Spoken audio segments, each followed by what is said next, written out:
Em disputa democrata pela prefeitura de Nova York, o declarado socialista e filho de imigrantes Zohar Mandani vence o pleito. Eu sou o Guilherme Moura. Eu sou o Lucas Hatch. E eu sou o Pedro Penelas. E esse é o Degrau da Política. New York will remain a city of immigrants, a city built by immigrants, powered by immigrants, and as of tonight, led by an immigrant. My friends, we have toppled a political dynasty. Donald Trump, since I know you're watching, I have 4 words for you. Turn the volume up. Bom, o outsider do Partido Democrata, né, um político jovem, de baixo clero, inclusive, ali dentro da administração, né, autodeclarado socialista, muçulmano, filho de imigrantes, a direita mundial foi a loucura, o novo prefeito de Nova York, Zohar Mandani. Assim, ele já estava ali como preferido, né, todas as pesquisas já apontavam o nome dele. O que talvez tenha chamado mais atenção foi a disputa que se deu entre dois democratas, um mostrando um partido democrata tradicional, mais antigo, e outro esse político jovem, né? Ele vence as prévias do Partido Democrata contra o Andrew Cuomo, que é ex-governador. Ele teve não vou dizer equivalente, mas ele teve um papel similar ao do Dória durante a pandemia, de enfrentamento ao negacionismo do poder executivo do Trump, né, pai do Trump. Tinha uma boa gestão, mas ele renuncia por escândalo sexual, ao comum nos Estados Unidos. Impressionante. Ele falou que o problema dele é que ele é italiano, né? É? Ele lançou uma dessas. Não, que é o meu jeito italiano. Ave Maria. Enfim, e aí o Cuomo vem para a disputa para refazer, né, ressurgir a carreira dele, para prefeito. Era uma jogada inteligente. E o outro era o Eric Adams, que era o atual prefeito de Nova York, que também estava sendo investigado por escândalo sexual. Então, o Eric Adams é um sujeito completamente fora da curva, assim, você pega a Wikipedia dele, é muito engraçado. Você lê assim, o New York Times considera ele uma pessoa no mínimo peculiar, se refere a ele a terceira pessoa, elogiou o físico do Putin, sabe? E o Cuomo era um cara do establishment, realmente, um falcão democrata. E o Mandani acaba vencendo essas prévias, acho que com certa facilidade também, e com um novo recurso, que é o das redes sociais. Entra nessa onda geração Z de político que a gente tá vendo, né? E a diferença é que ele é a geração Z, muitas vezes, a gente falou isso um pouco no último programa aqui no Brasil, mas a tendência é de surgirem novos líderes ou novas revoluções, que aconteceu no Nepal, a geração Z, à direita, né?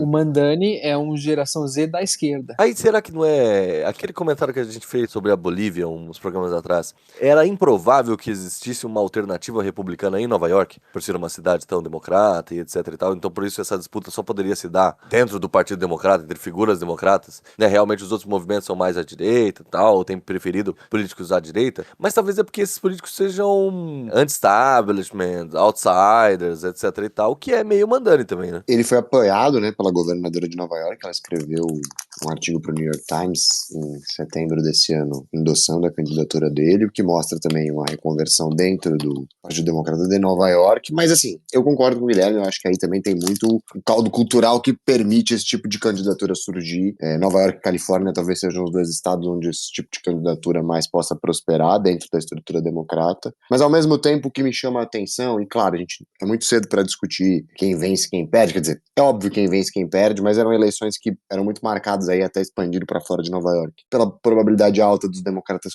conquistarem as vitórias.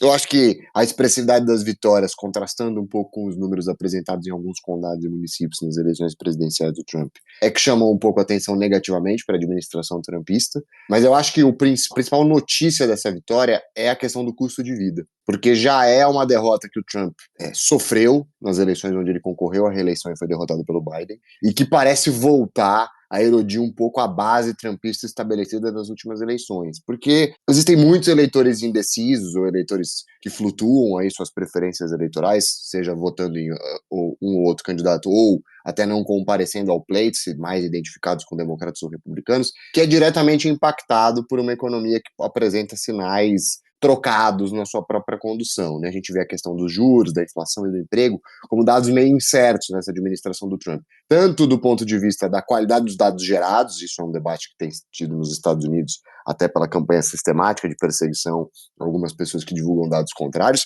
quanto pelas perspectivas futuras, né? É muito difícil ter um cálculo de previsibilidade, até porque, como a gente comentou, o caráter intempestivo do Trump atrapalha um pouco essa previsibilidade que o cálculo econômico gosta, né? Então eu acho que a questão do Trump e o custo de vida elevado nos Estados Unidos no seu começo de administração podem ligar um sinal de alerta para as eleições de meio de mandato. Claro que muitos analistas políticos vão apresentar que até por todas as alterações do gerrymandering lá, existe a possibilidade dos republicanos manterem o controle das duas casas. Mas se eles perderem o Trump governar sem uma das casas, nesse contexto onde ele já tem dificuldade de aprovar o orçamento e o governo está em shutdown, imagino que os outros 2 anos sejam muito mais complicados, tanto para pensar num sucessor quanto pela própria governabilidade. Mas desses números, o que chamou mais atenção, na real, é a vitória na Virgínia, né? Sim. Muito mais do que em Nova York. Sim, né? Nova York, assim, era meio favas cantadas, e eu acho que quase todos, né? Mesmo a Virgínia acreditava que os democratas iam vencer. Mas eu vi os republicanos falando da diminuição de comparecimento entre eleitores negros e latinos, que votaram no Partido Republicano nas eleições do Trump. E o Trump até fala, é porque meu nome não estava na cédula, eles queriam votar em mim, personalizando ainda mais essa questão. Falando agora das outras eleições que não Nova York, todas eram cidades progressistas, né? Então, Boston, Atlanta, Pittsburgh, Pensilvânia. E na Virgínia, no estado da Virgínia, você teve essa eleição que a democrata era a favorita, a Spanberger era uma favorita, mas esses resultados mais expressivos, os maiores alertas para as midterms não vieram do executivo. Então você teve a eleição para procurador-geral do estado, que os republicanos botaram muita fé na Virgínia e perderam. E essa reconfiguração dos distritos da Califórnia para distritos de voto da Califórnia é algo que facilitaria os democratas. Acho que essas duas, se eu fosse escolher as piores derrotas, as maiores derrotas para os republicanos foram essas, junto com alguma outra de um procurador na Pensilvânia, que eu não vou lembrar se era de uma cidade ou se era do estado. Agora, voltando pra Nova York, pro Bandani, cara, inclusive muito interessante, né, que o Trump falou pra não votarem no... Curtis Sliwa. Falou pra votar no Cuomo, porque ele tinha chances reais de votar, tal, numa ótica ali meio voto útil da parada, né. No final não adiantou nada, talvez até tenha atrapalhado o Cuomo, quem sabe. Mas de qualquer maneira, eu entendi essa eleição e essa questão geracional que a gente já vem tratando e tal. Ainda que, claro, o Trump se mostrou um opositor, o Mandani no primeiro discurso já falou em direção ao Trump e assim por diante. E muito engraçado que a direita, inclusive aqui no Brasil, todo mundo falou, não, porque ele é um muçulmano, ele vai colocar Sharia em Nova York. Caraca, que mundo é esse, né, gente? Inclusive porque ele é muito mais socialista e cosmopolita do que, de fato, muçulmano. Claro. Mas, de qualquer maneira, dentro desse quê de mudança geracional e etc e tal, eu fiquei pensando, pô, a eleição desse cara é muito mais um problema, e aqui um problema entre aspas, né, um quê, né, pro Partido Democrata do que pro Trump ou pros republicanos. Essa nova geração democrata que vai entrar em choque com o antigo Partido Democrata, ou pelo menos os antigos caciques democratas, né? Os falcões democratas, etc e tal. Você vai ter esse momento de renovação e a política americana, inclusive, tem muitos nomes velhos, isso é uma grande reclamação, isso foi uma reclamação, inclusive, na campanha do Biden, e esse momento de renovação, talvez marcado até por uma geração Obama das coisas, vamos falar assim, da mesma forma que a gente viu uma refundação do Partido Republicano sobre bases trumpistas, talvez a gente vai enxergar aí, até como uma forma de combatimento eleitoral ao trumpismo, uma refundação democrata em cima dessas bases dessa nova geração. Inclusive, o cara ganhou um dia depois a Nancy Pelosi e falou, não, vou aposentar, mostrando uma mudança aí da velharia. Tudo bem que ela já tem 1000 anos, né? Assim. Tem foto com o Kennedy. E ela não era novinha, não. Não. É que ela era bebê. O que eu queria dizer dessa renovação do Partido Democrata, interessante quando você fala isso, e é uma renovação inclusive à esquerda, porque quem detinha o posto de outsider do partido era o Bernie Sanders. O Ocasio-Cortez começou a fazer essa transição e ser a maior liderança, e acho que hoje em dia é com ela mesmo, e com o Mandani. Uhum. Então, esse lado, ele é reforçado. Falei com o Tota, o nosso professor Tota, né? O ouvinte já sabe que ele é personagem recorrente aqui. Mas eu tava batendo um papo com ele e eu falei, nossa, Tota, é o sonho do Marshall Berman. Uhum. Mandani, imagina uma Times Square com foto do Marx. Lógico que isso é uma brincadeira, eu vi isso no meme.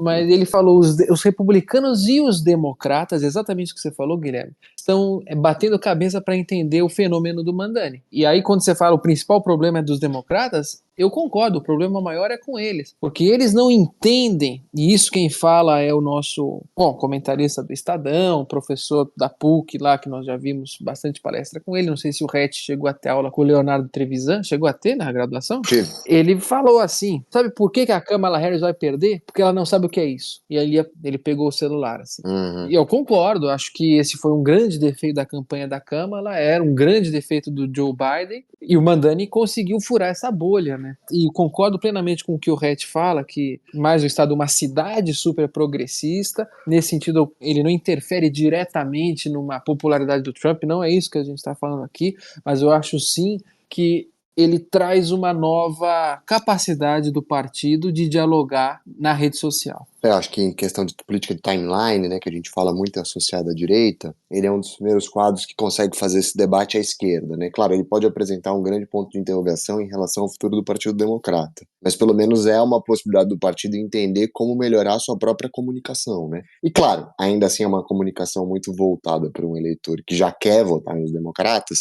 mas que se sentia desassistido e desiludido com as perspectivas de renovação do partido, né? Então, eu imagino que essas antigas lideranças do Partido Democrata nesse momento estejam olhando, e é o Ocasio-Cortez também de Nova York, né, para essa renovação à esquerda em cidades onde são redutos historicamente muito fortes do partido, como uma possibilidade de encarar as eleições de meio de mandato e as eleições presidenciais posteriormente com outros olhos, né? Claro que é muito cedo, e de novo, eu acho que há um sinal de alerta para a administração do Trump. Eu acho que se custo de vida for um debate nas eleições presidenciais, nas próximas eleições presidenciais, ele tem chances concretas de colher resultados muito piores do que nas anteriores, porque o debate cultural é um debate muito forte e esse voto identitário ainda é muito estabelecido dentro dessa base mais masculinista do trumpismo, do MAGA, mas a questão econômica sempre pesa, né? Então, eu imagino que custo de vida, inflação, moradia, são temas muito caros a eleitores de cidade grande, aí de novo, exemplo de Nova York, possam ser muito fortes na eleição, né? E aquilo, a gente sabe que tudo que é sólido se desmancha no ar, né? Para ficar dentro da referência.